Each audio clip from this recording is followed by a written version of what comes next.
Hello everyone, welcome to foundation classes by Amit. CTET 2024।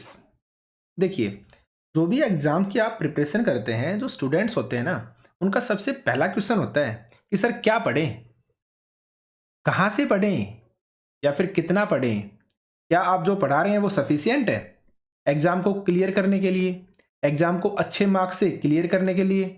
तो ये वो आम क्वेश्चंस होते हैं, ये नॉर्मल जो कॉमन क्वेश्चंस होते हैं जो हर कोई पूछना चाहता है, क्योंकि हमारा जो अल्टीमेट जो हमारा लक्ष्य है वो तो एग्जाम क्रैक करना ही है ना। तो ये क्वेश्चंस आपके पूछने जायज हैं और इन सभी क्वेश्चंस का जवाब आपको इस वीडियो में मिल जाएगा, जिसमें मैंने विद प्रूफ क्वेश्चंस बता रखे हैं कि कहां से आपके क्वेश्चंस पूछे जाते हैं और किस तरह से आपको तैयारी करनी है और किस तरह से आप एग्जाम को या क्वेश्चंस को टैकल करेंगे। तो ये सारी चीजें आपको इस वीडियो में मिल जाएंगी। अगर आपने ये वीडियो नहीं देखी है तो आप प्लेलिस्ट में आपको ये वीडियो मिल जाएगी, या फिर हमारी एप्लीकेशन को आप डाउनलोड कीजिए। एप्लीकेशन का नाम है foundation classes by Amit. Application का जो लिंक है वो आपको इसी वीडियो के डिस्क्रिप्शन में मिल जाएगा। तो वहां पे जब आप फ्री सेक्शन में जाएंगे ना, फ्री मटेरियल का एक फोल्डर है, जब आप उसमें जाएंगे तो वहां पे आपको सीटेट से रिलेटेड जो वीडियोस हैं वो मिल जाएंगी। तो आप उन वीडियोस को देखेंगे तो वहां पे आपको ये वीडियो मिलेगी। इस वीडियो को आप देखना, आपके जो भी डाउट्स है ना वो क्लियर हो जाएंगे। आपको समझ में आ जाएगा कि जो मटेरियल जो मैटर मैं आपको कराऊंगा ना, उनसे बाहर आपको चीजें नहीं मिलेंगी। आप याद रखिएगा। तो अगर आप चैनल पर न्यू हैं तो चैनल को सब्सक्राइब कर लीजिए, बेल आइकन पर प्रेस कर ऑल नोटिफिकेशन को आप ऑन कर दें। अगर आपको किसी भी तरह का कोई भी डाउट है, कोई भी इश्यू है, आप कुछ भी पूछना चाहते हैं तो आप इस कॉन्टैक्ट नंबर पे व्हाट्सएप मैसेज कर दीजिए, ठीक है। हमारा जो टेलीग्राम ग्रुप है उसको आप ज्वाइन कर लीजिए। टेलीग्राम ग्रुप का जो लिंक है वो आपको इसी वीडियो के डिस्क्रिप्शन में मिल जाएगा। हमारी application foundation classes by Amit को अगर आपने डाउनलोड नहीं किया है तो आप डाउनलोड कर लीजिए। एप्लीकेशन का जो लिंक है वो भी आपको इसी वीडियो के डिस्क्रिप्शन में मिल जाएगा। आगे चलते हैं। देखिए, सीटेट 2024 मैं आपके लिए एक मिनिमम फीस में, मिनिमम से मिनिमम फीस के अंदर आपके लिए एक ऑनलाइन बैच लेके आने वाला हूं। आप उस बैच को परचेज करके आराम से अपनी तैयारी को स्टार्ट कीजिए। जो समय से तैयारी स्टार्ट करते हैं ना वो ही एंड तक पहुंचते हैं। जो ये सोचते हैं हम 2 महीने में या 3 महीने में या जब सीटेट अनाउंस हो जाएगा तब हम प्रिपरेशन को स्टार्ट करेंगे, तो वो कहीं ना कहीं गलती करेंगे। वही रीजन होता है कि कभी हम 1 नंबर से, कभी 2 नंबर से, कभी 3 नंबर से जो रह जाते हैं ना, वो रीजन यही है, समय से चीजों को स्टार्ट नहीं करना। तो एकदम बेस्ट मैटर हम यहां पर लेके आने वाले हैं। हर एक subject with detail with PYQ questions आपको करवाए जाएंगे। तो चलिए फिर आज के सेशन को हम स्टार्ट करते हैं। देखिए, ये हमारी पीवाईक्यू सीरीज चल रही है जिसमें ईवीएस की जो क्लासेस हैं वो मैं आपको करवा रहा हूं। ईवीएस में आपके 2011 से लेकर 2023 तक जितने भी आपके पेपर्स हुए हैं ना, उनमें जो भी आपके ईवीएस के क्वेश्चंस आए हैं हम उनको कर रहे हैं। आपका फर्स्ट क्वेश्चन है, कोई छात्र ए पर है और बी पर पहुंचना चाहता है। इसके लिए पहले वह ओ पर जाता है जो ए के ठीक उत्तर में 120 मीटर की दूरी पर है। फिर वह ओ से बी ठीक पश्चिम दिशा में 50 मीटर दूरी तय करके पहुंचता है। ए की बी से दूरी तथा बी के सापेक्ष ए की दिशा क्रम से क्या होगी। देखिए, ये डायरेक्शन के क्वेश्चंस होते हैं और आपके ईवीएस के अंदर एक क्वेश्चन आपका पूछा जाता ही जाता है, ठीक है, या फिर मैप से पूछा जाएगा, क्योंकि मैप में भी आप डायरेक्शन के क्वेश्चन पूछ सकते हैं। उसमें भी तो पूछा जाता है ना डायरेक्शन से, कौन सी दिशा में है। तो इस टाइप के क्वेश्चन आपके पूछे जाएंगे और इनको सोल्व करने का मैंने आपको एकदम इजी तरीका बता रखा है। तो देखिए क्या करेंगे, सबसे पहले आप डायरेक्शन बनाएंगे। आपने ये डायरेक्शन बना ली, ये क्या है आपकी पूर्व हो गया, ये पश्चिम हो गया, यहाँ पे क्या है आपका उत्तर हो गया और ये आपका दक्षिण हो गया। आप वीडियो को पॉज करके खुद से इस क्वेश्चन को करके देखिए। अगर आपसे नहीं होता है ना तो आप आगे बढ़ना और तब देखना मैं किस तरह से करवा रहा हूं चीजों को, ठीक है। तो देखिए, कोई छात्र ए पर है, हमने मान लिया यहां पे है, ये क्या है आपका ए है। कोई छात्र ए पर है और बी पर पहुंचना चाहता है, उसको बी पे जाना है, ठीक है। अब बी पे जाने के लिए वो क्या करता है, इसके लिए पहले वह ओ पर जाता है और ओ कहां है, ए के ठीक उत्तर में 120 मीटर की दूरी पर। अब ए यहां पे है, ए का ठीक उत्तर कौन सा हो गया, ऊपर की तरफ यानी कि नॉर्थ में। तो ए के ठीक उत्तर में कितना 120 मीटर जाता है वो, और कहां पे पहुंच गया, ओ पर पहुंच गया। पहुंच गए, आगे देखिए। फिर वह ओ से बी ठीक पश्चिम दिशा में 50 मीटर दूरी तय करके पहुंचता है। अब देखिए पश्चिम दिशा कौन सी है, यहां से अगर आप देखेंगे तो यही होगी ना पश्चिम, क्योंकि इधर पश्चिम है आपका। तो वो पश्चिम दिशा में कितना आपका 50 मीटर दूरी तय करके पहुंचता है। कहां पे? आपके बी के ऊपर पहुंच गए। उसके बाद बोला है ए की बी से दूरी बताइए, यानी कि ये दूरी ए से ए की बी से दूरी बतानी है, ये वाली दूरी आपको बतानी है, तथा बी के सापेक्ष ए की दिशा क्रमशः क्या है। तो मैंने हमेशा आपको बोला है जिसके सापेक्ष पूछा जाए ना वहां पे एक बार आप फिर से डायरेक्शन बना दीजिए। हम 8 सेट जो कर चुके हैं ना उसमें मैं क्वेश्चंस को बता चुका हूं। मैंने हमेशा बताया है ये जो सापेक्ष वाली बात है ना ये आप हमेशा याद रखिएगा। अगर आप इसको अगर नेग्लेक्ट कर देते हैं ना तो आपको आता हुआ क्वेश्चन भी आप गलत कर देंगे। तो मैंने हमेशा बोला है जिसके सापेक्ष पूछा जाए ना वहां पे आप एक बार फिर से डायरेक्शन बना दीजिए। तो आपने डायरेक्शन बना दी। अब क्या पूछा है? अब बी के सापेक्ष ए की दिशा बतानी है, यानी कि बी के सापेक्ष बी से देखना है आपको। अब यहां पे आपने डायरेक्शन बना दी तो ये वाली दिशा कौन सी हो गई? क्योंकि बी के सापेक्ष ए की दिशा बतानी है तो ये कौन सी होगी भाई? सीधा और सिंपल सा ये पूर्व होगा, इधर ये पश्चिम होगा, इधर उत्तर और इधर ये दक्षिण। तो कौन सी दिशा हो गई आपकी? ये दक्षिण पूर्व। देखिए कहां पे है आपका, ये भी कैंसिल हो गया, ये भी कैंसिल हो गया, दो बचे, एक तो ये और एक ये। अब यहां पे दूरी और पूछिए ए की बी से दूरी, तो कैसे निकालेंगे भाई? एक तो आपका हीरोज का जो फॉर्मूला, हीरोज का फॉर्मूला नहीं, एक तो आपका जो राइट एंगल ट्रायंगल है ना उसका फॉर्मूला लग जाएगा। यहाँ पे 120 है, यहाँ पे 50 है, दोनों का स्क्वायर कीजिए, दोनों को ऐड कीजिए और फिर अंडर कीजिए, यहाँ पे निकल आएगा आपका आंसर। लेकिन मैं आपको एक और तरीका बताता हूँ। आपने ट्रिपलेट के बारे में सुना है ना, ट्रिपलेट। तो ट्रिपलेट के तरीके से अगर हम करते हैं ना तो चीजें ईजी हैं। अब देखिए ट्रिपलेट का मतलब हो गया 3, 4 और 5। अब ये ट्रिपलेट है और ये हमेशा राइट एंगल ट्रायंगल होते हैं ना उनमें ही बनते हैं। अब मैं 3 का स्क्वायर करता हूं 9, 4 का स्क्वायर करता हूं 16 और इसका जब मैं अनरूट करूंगा क्या आएगा? आपके पास 5 ही आएगा ना, आ गया ना 5। तो इनको ट्रिपलेट बोलते हैं और ये आपके राइट एंगल ट्रायंगल के अंदर ही होते हैं, जिसके अंदर किन्हीं दो भुजाओं का सम तीसरी भुजा जो होती है ना उसके स्क्वायर के सम के बराबर होता है। किन्हीं दो भुजाओं के स्क्वायर का सम तीसरी भुजा के स्क्वायर के सम के बराबर होता है या स्क्वायर के बराबर होता है, आप ये भी बोल सकते हैं। ठीक है, अब देखिए एक तो आपका 3, 4, 5, इसी तरह होता है आपका 5, 12 और 13। अगर आप इसको अच्छे से देखें तो यहां पे 5 है, यहां पे भी 5 है, लेकिन एक जीरो लगा हुआ है। ठीक है, आपने एक जीरो लगा दिया। यहां पे 12 है, यहां पे भी 12 है, लेकिन साथ में एक जीरो और है, आपने लगा दिया। तो तीसरा यहां पे क्या आ जाएगा? आपका 13 आ जाएगा।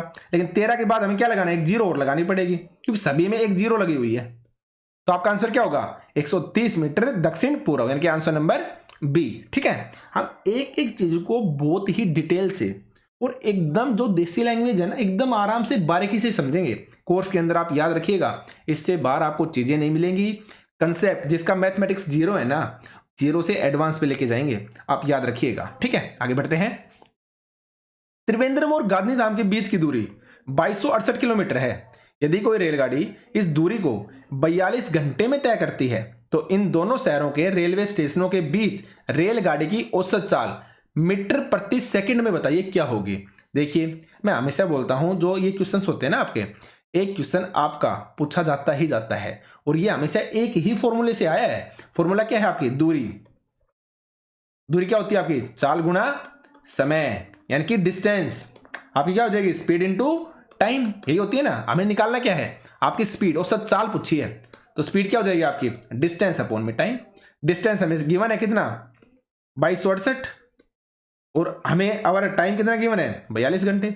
आपको सिर्फ और सिर्फ कट करना है और हमें किस में आएगा ये कट करेंगे तो किलोमीटर पर आवर में आएगा, लेकिन निकालना किस में है? मीटर प्रति सेकंड में। और मैंने हमेशा बताया है जब आप कम के अंदर जाते हैं ना तो 5 से आप क्या करोगे? मल्टीप्लाई, और 18 से आप डिवाइड, यानी 5/18 से आप मल्टीप्लाई कर देंगे। अब आप इसको कट कीजिए।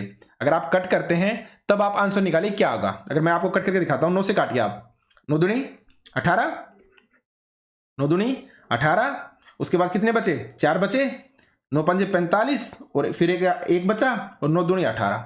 अब 2 से कर दीजिए आप, 2 एकम 2, 2 एकम 2, 2 दूनी 4 और फिर एक 2 छिकी 12। अब 6 2 8 1 9 और ये 4 2 6 3 से चला जाएगा। कर दीजिए 3 से, क्या आप 6 से कर दीजिए डायरेक्ट। 6 7 42, 6 दूनी 12 और 6 एकम 6, 7 एकम 7 और 7 तिया 21 और 5 तिया 15, यानी कि 15 मीटर पर सेकेंड। मैं आपको एग्जैक्ट ना काटना भी बता रहा हूं कि इस तरह से हम कट करेंगे। मैं डायरेक्ट आंसर भी बता सकता हूं लेकिन उसमें फिर कोई फायदा नहीं है। हम एक एक चीज को एकदम डिटेल से समझने वाले हैं। ठीक है, तो यहां पे आपका आंसर क्या हो जाएगा? आंसर नंबर डी, 15 मीटर पर सेकेंड। और जिनको आता है क्वेश्चन, आप हमेशा वीडियो को पॉज करके खुद से करने की कोशिश कीजिए। अगर नहीं होता है तो आप आगे फिर वीडियो को चला के आंसर को देखिए। तो आगे बढ़ते हैं। स्लोथ के विषय में निम्नलिखित में से सही कथन चुनिए। अब देखिए ये क्वेश्चन पता नहीं कितनी ही बार आपका एग्जाम के अंदर पूछा जा चुका है। तो देखिए आप, स्लोथ भालू जैसे दिखते हैं लेकिन भालू होते नहीं है, याद रखना आप। तो स्लोथ भालू जैसे दिखते हैं और दिन में लगभग 22 घंटे वृक्ष की शाखा पर उल्टे सिर लटकाकर सोते हैं। गलत है भाई, वो सोते हैं आपके सिर्फ और सिर्फ 17 घंटे, 22 घंटे नहीं सोते हैं। ठीक है, आगे देखिए, स्लोथ चिंपैंजी यानी कि वन मानुस जैसे दिखते हैं, यहीं पे गलत हो गया। वो आपके भालू जैसे दिखते हैं लेकिन भालू होते नहीं है, तो चिंपैंजी तो गलत हो गया। यहाँ पे ये ठीक है लेकिन ये गलत दे दिया, तो ये भी नहीं होगा आपका। आगे देखिए, स्लोथ चिंपैंजी जैसे दिखते हैं और दिन के लगभग 22 घंटे सोते हैं, ये भी गलत हो गया। 22 की वजह से भी गलत है और आपका चिंपैंजी की वजह से भी गलत है। अब आगे है आपका आंसर नंबर डी, स्लोथ भालू जैसे दिखते हैं और दिन के लगभग 17 घंटे वृक्ष की शाखा पर उल्टे सिर लटकाकर सोते हैं। आपको याद रखना है। तो करेक्ट आंसर क्या होगा आपका? Answer number D. आगे बढ़ते हैं, देखिए स्लोथ के बारे में, ये भालू जैसे दिखते हैं पर भालू होते नहीं है, याद रखिएगा। भालू जैसे दिखते हैं लेकिन भालू होते नहीं है।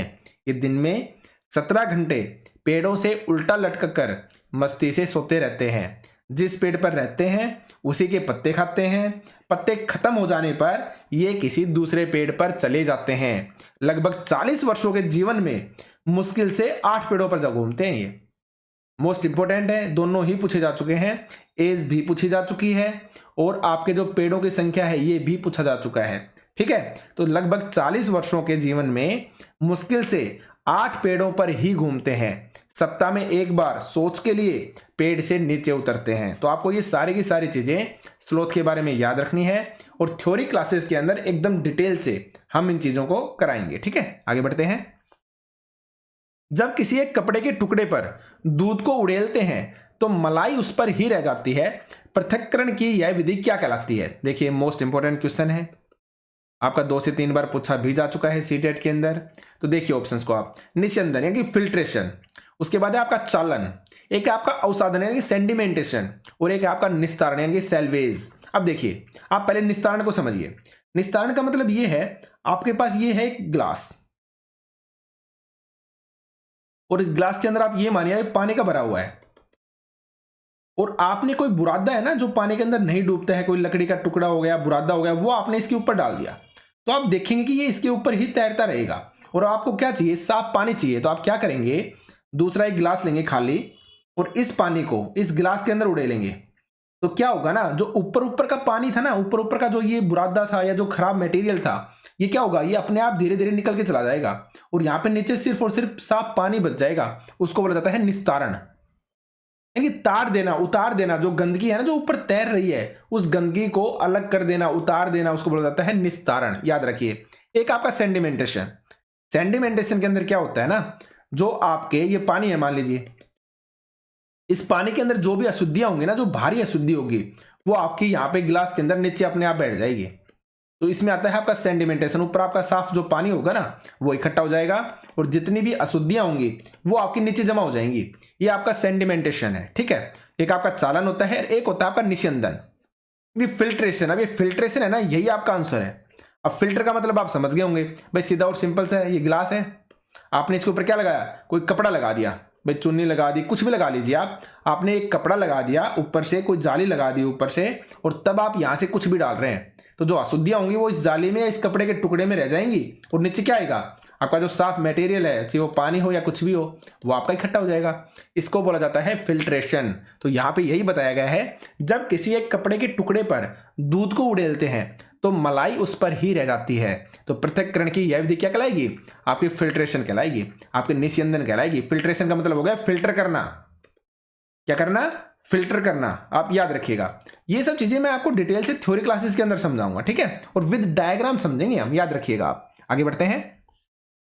कक्षा 5 की पाठ्य पुस्तक में दिए गोलकुंडा किले के मानचित्र में 1 सेंटीमीटर जमीन पर 110 मीटर की दूरी को दर्शाता है।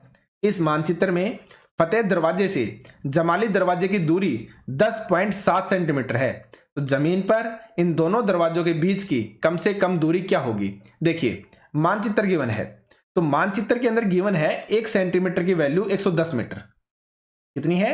1 सेंटीमीटर की वैल्यू दे रखी है 110 मीटर। भाई मानचित्र है, मानचित्र पे आप छोटी चीजें दिखाएंगे ना, तो इसलिए आपने जो नापने का यंत्र है ना वो भी छोटा लिया है, ताकि चीज़ों को आप छोटी मात्रा के अंदर दिखा सकें।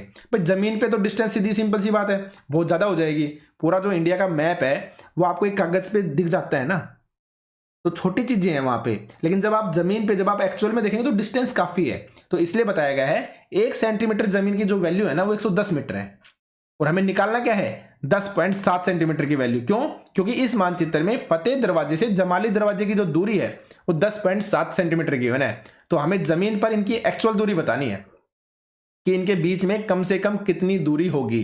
तो 1 सेंटीमीटर की वैल्यू कितनी गिवन है 110 मीटर, निकाल दीजिए आप कितनी की 10.7 सेंटीमीटर की। तो 10.7 इंटू में 110 क्या करना है, सिर्फ और सिर्फ आपको मल्टीप्लाई करना है, तो आप मल्टीप्लाई कर दीजिए। जब मल्टीप्लाई करेंगे तो आप इसको भूल जाइए पहले स्टार्टिंग में, ठीक है। तो 11 को कर दिए आप 11 7 77 7 11 0 0 7 आपका एज इट इज, और 11 एकम 11, एक जीरो और लगाई थी आपने, जीरो लगा दी।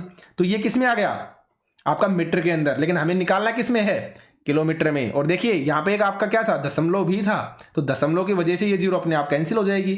और अब हमें किस में करना है किलोमीटर के अंदर। 1000 से क्या करेंगे आप डिवाइड कर देंगे, पर मीटर को किलोमीटर में चेंज कर रहे हैं तो क्या करेंगे 1000 से डिवाइड करेंगे ना। तो जैसे ही आप डिवाइड करेंगे तो आपके 3 के बाद क्या लग जाएगा, फिर से आपका दशमलव लग जाएगा। तो आंसर क्या आएगा 1.177 किलोमीटर। देखिए कहां पे है आंसर नंबर बी के अंदर, ठीक है। आगे बढ़ते हैं। 3 राज्यों का वह समूह जिसके किनारे पर बंगाल की खाड़ी है कौन सा है। देखिए मैं आपको हमेशा बोलता हूं मैप से क्वेश्चन पूछे जाएंगे ही जाएंगे, और ये सारे आपके ओरिजिनल प्रीवियस ईयर क्वेश्चंस हैं, इनसे बाहर चीजें आपको नहीं मिलेंगी। हम बेस्ट तैयारी करने वाले हैं, याद रखिएगा आप। तो देखिए यहाँ पे आप ये क्या है आपका राजस्थान है, यहाँ पे क्या है ये गुजरात है, मैंने इसको जी से लिख दिया। ये क्या है मध्य प्रदेश, मैंने एमपी लिख दिया। ये क्या है यहाँ पे महाराष्ट्र, ये क्या है कर्नाटक, यहाँ पे ये क्या है आपका गोवा, जी से लिख दिया। ये केरल है, यहाँ पे ये क्या है आपका तमिलनाडु, ये क्या है आंध्र प्रदेश, यहाँ पे ये क्या है छत्तीसगढ़, ये क्या है उड़ीसा। इसमें से ये पुराना मैप है, यहाँ पे तेलंगाना और आएगा अलग से, ठीक है, जो अलग हो चुका है। ये उड़ीसा हो गया। तो ये सारी चीजें आपके माइंड में सेट होनी चाहिए। तो हमसे पूछा है बंगाल की खाड़ी पर, अगर आप अब अच्छे से देखते हैं तो आपको इस चीज के बारे में पता होना चाहिए कि जो ये वाला एरिया है ना ये आता है आपका अरब सागर के अंदर, और जो ये है इधर ये है आपकी बंगाल की खाड़ी। तो हमसे यही पूछा है बंगाल की खाड़ी के किनारे पर कौन से हैं। तो देखिए आप अब आप ऑप्शंस को देखिए, आंध्र प्रदेश, महाराष्ट्र और तमिलनाडु, और बंगाल की खाड़ी पूछा है आपसे। तो आंध्र प्रदेश और तमिलनाडु तो ठीक है, लेकिन महाराष्ट्र कहाँ है, यहाँ पे है महाराष्ट्र, यानी कि अरब सागर की तरफ, तो इसलिए गलत हो गया। उड़ीसा, केरल और तमिलनाडु, अब उड़ीसा भी ठीक है और तमिलनाडु भी ठीक है आपका, ठीक है, लेकिन केरल देखिए कहाँ पे है अरब सागर की तरफ है, तो इसलिए ये भी गलत हो गया। आगे देखिए उड़ीसा, आंध्र प्रदेश और तमिलनाडु, हाँ ये ठीक है, उड़ीसा आपका यहाँ पे है, आंध्र प्रदेश ये रहा और तमिलनाडु ये रहा, तो आंध्र प्रदेश सारे मिल गए ना, तो ये हो जाएगा आपका करेक्ट आंसर। यहाँ पे केरल, कर्नाटक और तमिलनाडु ये ठीक था, ये दोनों गलत थे, तो इसकी वजह से ये भी नहीं होगा। तो करेक्ट आंसर होगा आंसर नंबर सी। अब मैं मैप वगैरह सब आपको मैं खुद से याद करवाऊंगा, आपको सिर्फ और सिर्फ आराम से कोर्स के अंदर क्लासेस को देखना है और रेगुलर देखना है, बस इतना करना है आपको, ठीक है। आगे बढ़ते हैं। माउंट एवरेस्ट की चोटी की ऊंचाई कितनी है। देखिए एकदम सीधा और सिंपल सा आंसर है, करेक्ट आंसर क्या होगा आपका 8850 मीटर, ठीक है। लेकिन यहां पे मैं आपको 2 से 3 चीजें और बताऊंगा। अगर आपसे पूछी जाए कि हिमालय की सबसे ऊंची चोटी कौन सी है, हिमालय की सबसे ऊंची चोटी कौन सी है, सबसे ऊंची चोटी, और एक आपसे पूछा जाए कि भारत की सबसे ऊंची चोटी कौन सी है, भारत की सबसे ऊंची चोटी, और एक आपकी पूछी जाए कि भारत की हिमालय की सबसे ऊंची चोटी, दोनों क्वेश्चंस में डिफरेंस है, याद रखिएगा। भारत की हिमालय की सबसे ऊंची चोटी अगर आपसे पूछी जाती है तो आप क्या बताएंगे। तो देखिए हिमालय की तो सबसे ऊंची चोटी कौन सी है आपकी माउंट एवरेस्ट, जो हम पढ़ रहे हैं अभी जस्ट अभी, कहां पे है आपके नेपाल में है। चलो ये आंसर तो आपका हो गया हिमालय की सबसे ऊंची चोटी के बारे में। अगर आपसे पूछा जाए ना भारत की सबसे ऊंची चोटी कौन सी है, तो आप बताएंगे केटू, क्या बोलेंगे केटू, जिसको हम गॉडविन ऑस्टिन भी बोलते हैं, गॉडविन ऑस्टिन बोलते हैं। लेकिन आप याद रखिएगा कि ये आपकी हिमालय के अंदर नहीं आती है, ये आपकी ट्रांस हिमालय में आती है। किसमें, ट्रांस हिमालय में। अब ये ट्रांस हिमालय क्या होता है, हिमालय आपका ये है, आपका ये इंडिया का मैप है और यहाँ पे आपका हिमालय पड़ता है। तो हिमालय के बाद में जब आप जम्मू कश्मीर को लद्दाख को क्रॉस करेंगे तो आगे की तरफ जो भी एरिया है वो आपका ट्रांस हिमालय के अंदर आता है। ये चीजें मैं थ्योरी में बताऊंगा आपको। तो वहां पे पड़ती है आपकी केटू, तो इसलिए हिमालय का पार्ट नहीं है, इसलिए भारत की तो सबसे ऊंची चोटी केटू है। लेकिन अगर आपसे पूछी जाए भारत की हिमालय की सबसे ऊंची चोटी, तो आप बताएंगे कंचनजंगा। तो ये 2 से 3 क्वेश्चन थोड़े से कंफ्यूजिंग है, इसलिए मैंने आपको बता दिया है। इसका हमारा करेक्ट आंसर क्या हो जाएगा? Answer number B 8850 metre. हम थ्योरी में डिटेल से चीजों को समझेंगे, ठीक है। आगे बढ़ते हैं। किसी सभा में अपना परिचय देते समय किसी छात्र के कथन पर विचार कीजिए।